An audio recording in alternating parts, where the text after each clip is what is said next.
এক সময় যখন খুব হতাশ হয়ে যেতাম, ভাবতাম যে সত্যি হয়তো বা আমাকে দিয়ে আর কিছুই হবে না।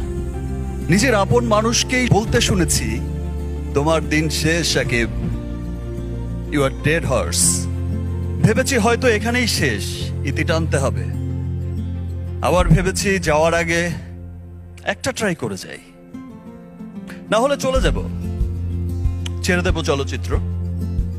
যা পেয়ে শূন্য হাতে এসেছিলাম, যা পেয়েছি তা অনেক। কিন্তু সত্যি বলতে, আমি যখন প্রিয়তমা দিয়ে আমার সেকেন্ড ইনিংস যেটা বলে সবাই শুরু হয়েছে, আমি যখন প্রিয়তমা রিলিজ হয়েছে তখন দেখেছি যে এত মানুষের ভালোবাসা। এই প্রথম আমার কোনো চলচ্চিত্র দেশের গণ্ডি পেরিয়ে বিদেশের মাটিতে এত সাকসেসফুল হচ্ছে। দেশের প্রত্যেকটা মানুষ সিনেমা দেখতে আসছে, উচ্ছ্বসিত ভালোবাসার সাগরে ভাসাচ্ছে।